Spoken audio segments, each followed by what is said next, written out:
매일 아침 책 읽기로 하루를 시작하는 행복 습관, 미라클 독서입니다. 오늘 함께 읽어볼 책은 슈퍼개미 김정환에게 배우는 나의 첫 투자 수업 2편 투자편입니다.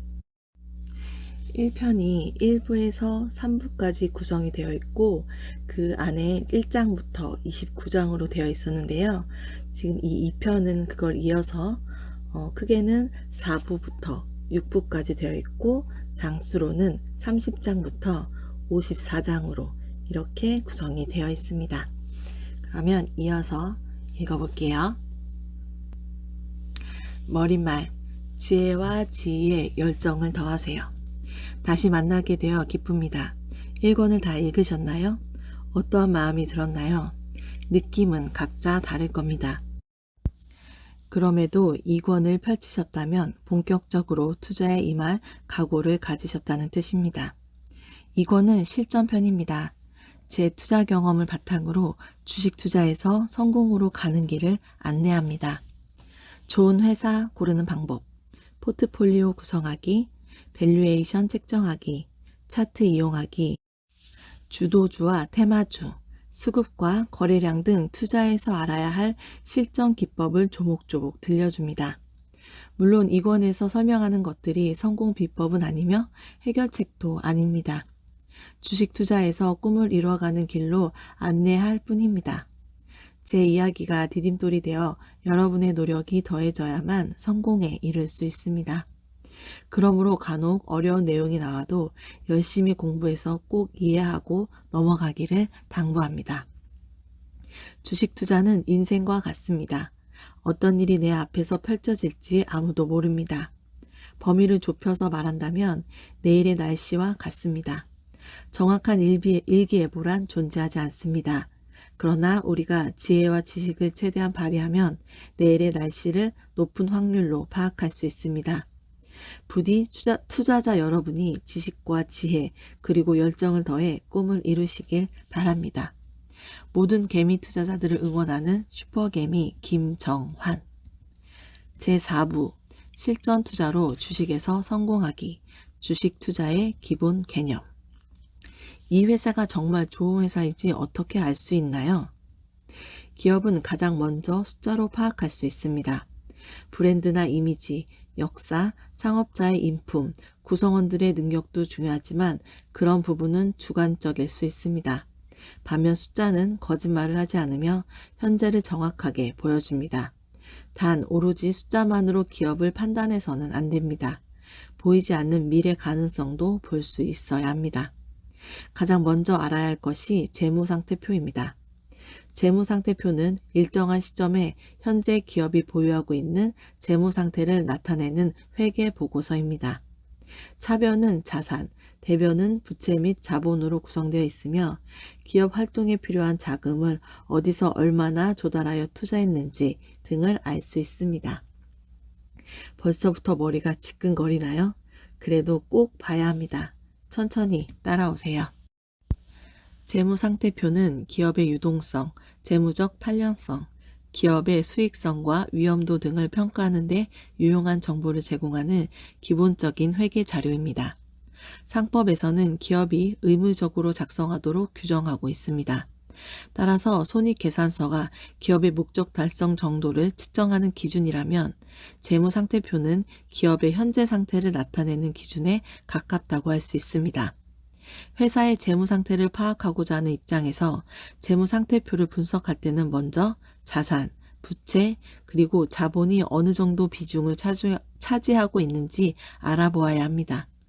예를 들어 흔히 말하는 부채 비율은 200%를 넘지 않게 유지하는 것이 일반적입니다. 하지만 재무상태표를 보고 부채가 많으니까 위험하다라고 단순히 판단할 수는 없습니다. 대표적인 예로 은행업 및 증권업은 기업 가치를 평가할 때 가장 우선되는 것이 현재 기업이 보유하고 있는 부채 중 채권을 먼저 살펴봅니다.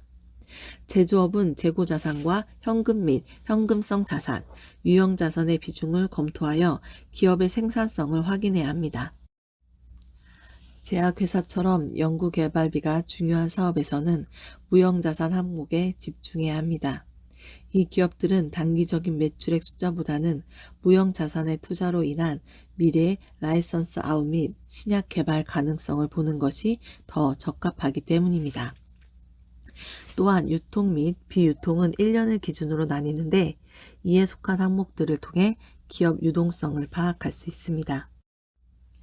유동자산은 보호기간 종료일로부터 1년 이내에 현금화되거나 실현될 것을 예상되는 자산들과 기업이 정상적 영업주기 내에 실현 가능할 것으로 예상되어 판매 또는 소비 목적으로 소유하고 있는 자산입니다. 비유동자산은 건물, 기계설비 등 당장 현금으로 바꾸기 어려운 자산입니다. 이렇듯 재무상태표는 전체적인 비중 및 개별 항목에서 얻을 수 있는 정보가 기업마다 산업마다 매우 다릅니다. 그러므로 재무상태표를 분석할 때는 두 가지 모두를 자세히 살펴보아야 합니다. 재무제표를 통해 회사를 분석하는 세 가지 방법. 좋은 기업에 투자하기 위해서는 다양한 분석이 필요합니다. 현재 다양한 지표들이 개발되어 있는 환경입니다. 그런데 그 수치만을 가지고는 아무것도 알 수 없습니다. 즉, 해당 수치를 가지고 평가하기 위해서는 무언가와 비교할 수 있어야 합니다. 기본적으로 자주 사용되는 세 가지 분석법을 살펴보겠습니다. 첫째, 기업의 현재와 과거. 회사의 과거 상황과 현재 상황을 비교하는 것입니다. 예를 들어 매출액 증가율은 비슷한데 이익이 많이 떨어졌다고 가정해 보세요. 그렇다면 이 회사의 이익이 왜 떨어졌는지 분석하는 것입니다. 만약 더 큰 성장을 위해 투자가 진행되었다면 긍정적 신호입니다. 반대로 매출액을 늘리기 위해 마진을 포기하고 수량을 늘리는 방식을 썼다면 좋지 않은 신호입니다. 두 번째, 경쟁 기업과의 비교. 경쟁자 없는 회사는 거의 없습니다. 예를 들어 라면 회사는 여러 곳이 있고 과자를 만드는 회사도 여러 곳입니다. 동종 기업끼리 비교해 보는 것입니다. 같은 라면을 만드는데 영업이익률이 월등히 높다면 그 이유를 분석하는 것입니다. 그 차이와 원인을 투자자라면 당연히 파악하고 있어야 합니다. 세 번째, 산업의 평균 비율 분석. 하나의 개별 기업과 비교하는 것이 아니라 산업 전체를 두고 비교하는 방식입니다. 예를 들어 제작 바이오 업종 평균 ROE가 5%라고 가정해 봅시다. 그런데 A기업의 ROE가 다른 제약회사보다 굉장히 높다는 것이 발견되면 그 이유를 분석하는 것입니다. 이러한 다양한 비교 분석을 통해 투자하려는 기업의 적정 가치를 맞춰갑니다.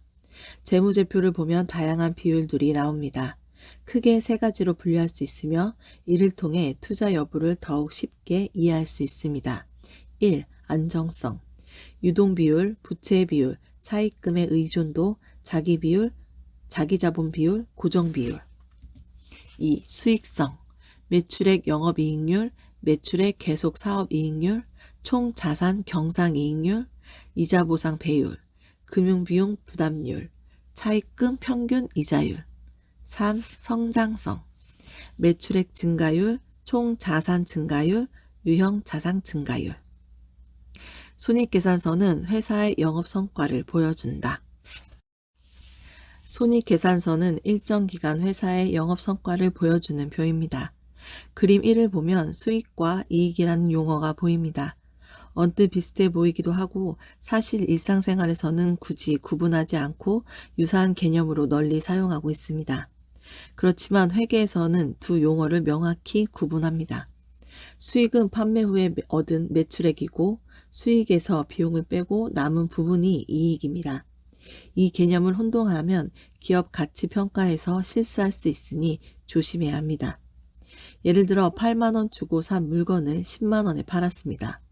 그러면 10만 원은 수익이 되고 이 수익에서 비용 8만 원을 뺀 2만 원이 이익이 됩니다. 따라서 영업수익이라고 표현할 때는 회사가 판매한 매출 총액을 의미하고 영업이익이라고 하면 영업수익에서 영업비용을 차감한 금액을 말합니다. 그림 1을 보세요. 이 손익계산서에서 방금 언급한 내용을 적용하면 단기 영업수익이 얼마냐고 물어본다면 39만 원이 됩니다. 영업이익은 영업수익에서 원가와 해당 제품을 팔기 위해 들어간 판매비와 관리비를 관리비 등을 뺀 금액입니다. 판매비와 관리비는 제품을 팔기 위해 쓴 인력 등 다양한 비용을 합친 비용을 말합니다. 이렇게 손익계산서는 수익과 비용, 그리고 수익에서 비용을 차감한 이익 등의 내용을 보여줍니다. 수익과 이익은 다르다는 점을 잊지 마세요. 판매비와 관리비 쉽게 이해하기. 쉽게 생각해서 물건을 팔면 이익이 남습니다. 말은 간단하지만 이 과정은 복잡하고 그에 따른 용어도 많습니다. 차근차근 알아보겠습니다. 우선 순이익률입니다. 순이익을 세후 순매출액으로 나눈 것입니다. 매출에서 모든 비용과 세금을 공제한 후 소유주에게 남은 금액이 순이익입니다. 순이익률은 매출액 주주를 위해 최소한 어느 정도의 금액을 제공할 수 있는가를 평가하는 데 사용합니다. 즉, 경영 능력을 보는 것입니다. 순이익률이 높다는 것은 매출이 발생된 후 원재료비, 세금, 금융비용 등 비용 지출 통제가 잘 되었다는 것을 의미합니다. 순이익률이 높은 기업일수록 비용 지출 통제가 잘 되는 기업이라 할 수 있습니다. 도소매업이나 제조업은 대부분 재화를 공급한 시점에 수익으로 인식합니다. 현금을 받는 시점이 아닌 거래가 발생된 시점에 매출을 잡는다는 것은 회계의 발생주의를 따르기 때문입니다. 이를 발생주의 회계라 하며 반대는 현금주의 회계입니다. 매출액은 기업이 어떤 사업을 영위하는지에 따라 기준이 다르기 때문에 똑같이 재화를 판매하고 수익을 얻는다 해도 어떤 기업에서는 매출액으로 잡히는 반면 어떤 기업에서는 기타 수익으로 잡힐 수 있습니다. 매출액이 중요한 이유는 매출액 추정이 모든 기업의 가치평가에서 기본이 되기 때문입니다. 매출액을 세분화하여 정확하게 측정하는 능력은 성공적인 투자 능력과 직결됩니다. 대부분의 제조업은 물건이 인도된 시점에 매출을 인식합니다. 이때 매출액은 일반적으로 다음과 같이 계산됩니다. 매출액은 총 매출액 빼기 할인 빼기 수수료. 건설, 조선, 플랜트, 토목 등의 수주산업은 입찰 과정을 통해 낙찰받는 용역을 몇 년에 걸쳐 수행합니다. 수주액과 대금 지급 시기 등은 계약 시점에 정해지지만 장기로 진행된다는 특성 때문에 어느 시점에 수익을 인식할지가 관건입니다. 비용은 매년 발생하므로 수익 비용 대응의 원칙에 따라 수익도 매년 인식해 주어야 합니다. 회계 기준에서는 이를 진행 기준에 따라 인식하도록 되어 있습니다. 따라서 발생 원가를 전체 공사의 진행률로 가정하고 계산하여 매출액을 인식합니다. 손익계산서에서 수주산업의 매출액 가정을 할 경우 현재 진행 중인 도급공사가 있는지, 어느 정도 진행되었으며 도급 금액이 얼마인지를 파악하는 것이 기본입니다. 금융업 매출은 일반 기업의 금융수익과 유사한 면이 많습니다. 다만 금융업은 정광상 주 영업이 금융업이기 때문에 해당 부분은 영업이익으로 잡습니다. 이자 수익, 배당 수익, 유가증권 관련 수익이 이에 포함됩니다. 가장 많은 비중을 차지하는 것은 수수료 수입이고 그 다음이 이자 수익입니다. 보험회사는 보험료 수익이 가장 많은 부분을 차지합니다. 이자 수익은 유효이자율법을 사용합니다. 이를 직접 계산하는 것은 매우 복잡하고 변수가 많기 때문에 가치평가자 입장에서는 이 정도만 이해해도 됩니다.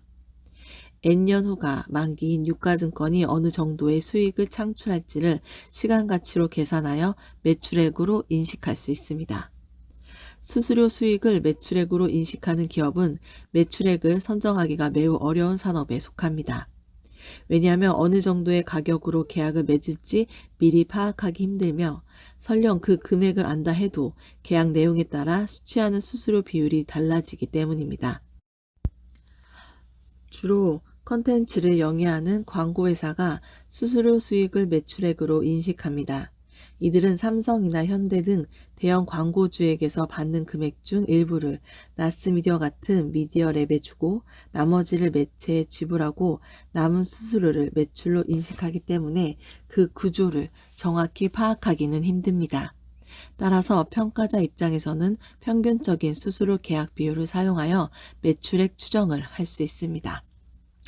마이너스인 기업은 무조건 피해라. 영업활동 현금 흐름이란 회사의 주 사업인 상품 판매 또는 제조 활동을 하여 창출한 현금 흐름을 말합니다. 상품, 수수료 등 주 사업에서 발생하는 현금으로 회사 운영이 부족한지를 파악해야 합니다. 주식 투자에서 초우량 기업이나 신규 상장 기업에 투자하고 있다면 일단 영업활동으로 인한 현금 흐름이 마이너스인 기업은 무조건 피해야 합니다. 이들은 재활기업, 위험기업, 도산 직전 기업일 확률이 높습니다. 다만 분기별로는 좋은 기업임에도 영업활동 현금 흐름이 마이너스인 경우일 수도 있는데 최소 3년치의 현금 흐름을 살펴보아야 합니다. 예를 들어 그림 5는 삼성전자의 현금 흐름표입니다. 삼성전자는 초우량 기업이므로 당연히 영업활동으로 인한 현금도 플러스입니다. 그림 6은 이동통신 3사의 영업활동 현금 흐름입니다. 3사의 영업이익은 모두 합쳐 4조 원이 되지 않습니다. 하지만 영업활동 현금 흐름은 11조 원이 넘는 것을 알 수 있습니다. 왜 이런 차이가 발생할까요? 오고 가지 않은 수익 비용이 있기 때문입니다. 감가상각비와 무형자산상각비가 대표적입니다. SK는 약 3조, KT는 3조 4천억, LG는 1조 6천억의 감가상각비와 무형자산상각비를 발생시켰습니다. 장부상으로는 비용으로 찍히지만 사실상 주머니에서 돈이 빠져나간 것은 아닙니다. 그것이 현금 흐름이 영업이익보다 큰 핵심적인 이유입니다. 하나 더 볼 부분이 있습니다. SK는 3조 5천억, KT는 3조 2천억, LG는 약 1조 5천억을 유무형 자산에 신규 투자했습니다. 감가상각비와 무형자산 상각비와 비슷하지 않은가요? 우리는 이 수치들을 통해 무엇을 볼 수 있나요? 쉽게 생각하면 됩니다. 3사의 재무제표는 건강한 재무제표라는 것입니다. 벌어들이는 돈에서 감가상각과 무형자산 상각을 빼고 남은 돈이 이익으로 잡힙니다. 반대로 영업이익이 영업활동 현금 흐름보다 낮다면 어떻게 될까요? 건강하지 못한 신호로 받아들여야 합니다. 다음은 부채 비율입니다. 부채 비율은 기업이 갖고 있는 자산 중에서 부채가 얼마 정도 되는가를 나타내는 비율입니다. 기업의 재무구조, 특히 타인 자본 의존도를 나타내는 대표적인 경영 지표입니다. 부채 비율은 기업의 재무적 안정성을 볼 때 가장 중요한 지표입니다. 보통 부채 비율 200% 이내 기업은 재무적으로 안전하다고 할 수 있습니다. 부채 비율은 낮을수록 타인 자본에 대한 의존도가 낮다는 것을 의미하므로 재무적으로 우량한 기업입니다. 반면 빚을 내지 않고 사업을 영위하는 것은 레버리지 효과에서 떨어진다는 것을 의미하기도 합니다. 또한 금리가 낮을 때는 돈을 빌려 수익을 내는 것이 더 낫다고 판단되면 기업들은 일부러 부채를 지기도 합니다. 재무제표의 3대 요소를 알자. 주식 투자 공부를 하면서 완성시켜야 할 가장 중요한 키는 회계학이며 그 다음에는 재무제표 보기입니다. 여러분들이 제일 하기 싫고 생각만 해도 머리가 아파온다는 사실을 잘 압니다. 개념만 잘 이해하려고 노력하십시오. 기업의 활동과 성과를 보기 위해서 재무제표에 어디를 봐야 하는지 숙지하십시오. 회계의 모든 파트는 다 공부할 필요는 없습니다. 무엇을 체크해야 하는지 포인트를 아는 게 중요합니다. 제대로 투자하기 위해서는 반드시 익혀야 하는 파트입니다. 저는 대학과 대학원에서 회계학을 배웠음에도 주식시장에 접목시키기는 굉장히 힘들었습니다. 물론 회계사나 세무사들만큼 재무제표를 정확히 보기는 어렵겠지만 주식 투자에게 꼭 필요한 재무제표나 회계학 개념은 습득해야 합니다. 회계사와 세무사는 그 회사의 발전 방향을 보기보다는 현재 장부에 기입된 재무표의 정확도나 오류 등을 봅니다. 그러나 주식 투자에서는 다르게 봐야 합니다. 재무제표에서 중요한 것은 매출액, 그리고 영업이익의 증가, 그 다음에 투자 금액입니다. 투자하지 않은 기업은 발전할 수 없습니다. 기업의 주가도 오를 수 없습니다. 왜냐하면 기존의 장치나 설비, 공장 증설을 하지 않고는 매출액이 오를 수 없기 때문입니다. 예를 들어 자동차 회사들이 옛날 장치나 설비만을 계속 쓴다면 과연 발전할 수 있겠습니까? R&D에 돈을 굉장히 많이 투자해야 되는데도 불구하고 실제로는 많은 회사들이 투자하지 않고 있습니다. 그러면 그 회사들의 미래 가치는 당연히 현격하게 떨어집니다. 꼭 살펴봐야 할 재무제표와 감가상각비, 그리고 숨어있는 숫자를 함께 살펴보겠습니다. 회계학적 지식을 지녀야 기업의 재무제표가 어떻게 주가에 영향을 미칠 것인지 알 수 있습니다. 어려운 부분이지만 재무제표 공부는 반드시 거쳐야 하는 관문입니다. 이 관문을 지나고 나면 여러분에게 투자의 새로운 세계가 열릴 것입니다. 기업이 투자를 하면 영업이익의 증가로 돌아오기 때문에 반대로 투자하지 않는 기업은 주가가 오를 수 없습니다. R&D나 연구개발 부분에 투자해야 하지만 그렇지 않은 기업이 너무도 많습니다. 아무리 현재 잘 나가는 기업이라도 미래에 투자하지 않는 기업은 밝은 미래를 기대하기 힘듭니다. 따라서 투자에서도 R&D에 집중하는 기업을 선정해야 합니다. 재무제표 3대 요소는 1. 대차대조표, 2. 손익계산서, 3. 현금흐름표입니다. 대차대조표는 일정 시기에 영업용 총재산을 자산의 부와 부채 및 자본의 부로 나누어 기재하여 현재 가지고 있는 재산액과 가져야 할 재산액을 대조해 재산 상태와 손익계산을 보여주는 표입니다. 손익계산서는 매출액에 따른 영업이익입니다. 1년에 기업이 얼마나 벌어들이는지에 대한 성적표와 같습니다. 이를 통해 영업이익, 시가총액, EPS, 적정 주가를 구할 수 있기 때문에 반드시 봐야 하는 부분입니다. 손익계산서에서는 매출액과 이익의 크기도 중요하지만 각각의 매출액 대비 비율을 통해 전년 대비 혹은 전분기 대비 기업이 어떠한 방향으로 변화하고 있으며 이러한 추세가 미래에도 어떻게 이어질지를 객관적으로 이해하는 데 필요한 정보를 얻을 수 있습니다. 현금 흐름표는 영업이익에 영향을 미칩니다. 재무를 통해 돈을 빌리면 재무활동으로 인한 현금 흐름은 좋아집니다.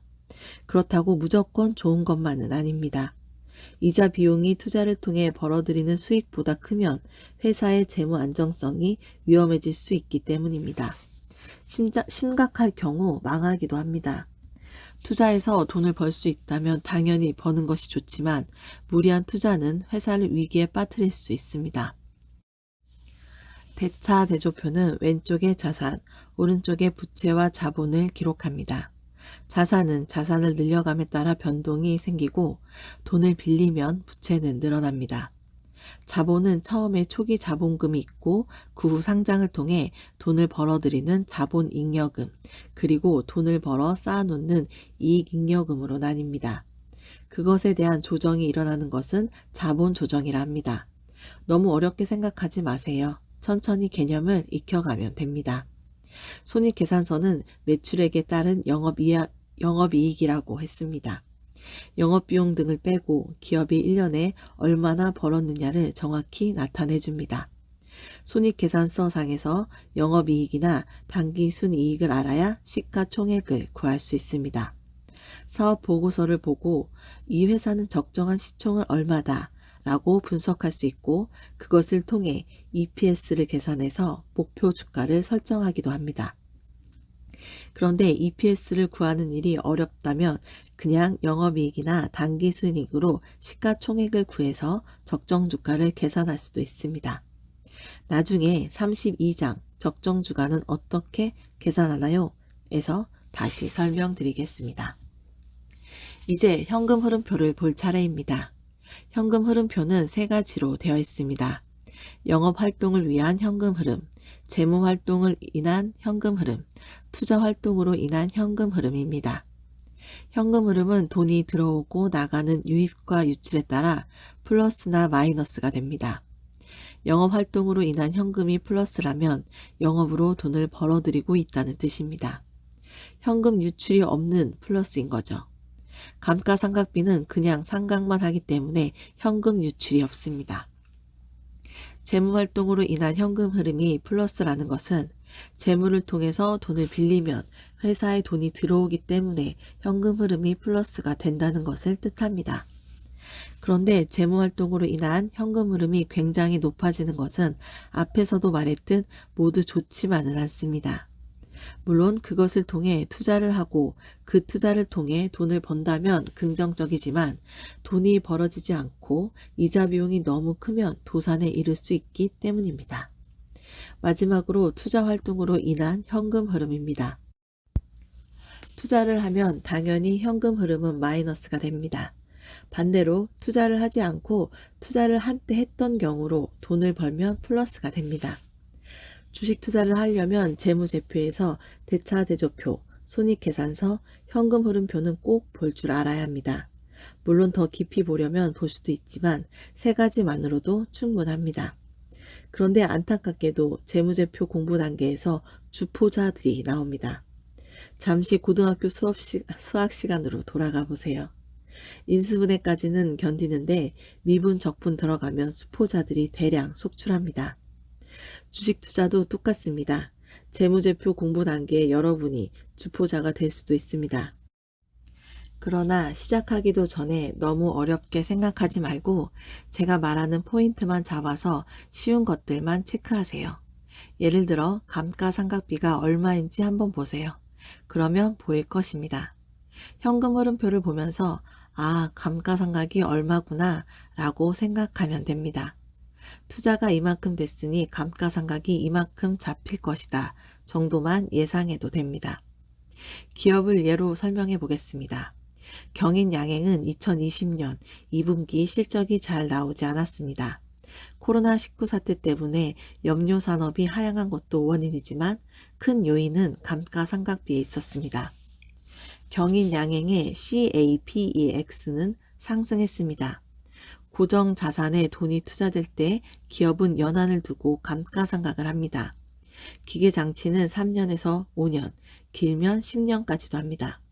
반대로 빠른 감가상각을 통해 장치나 설비들을 0으로 만들기도 합니다.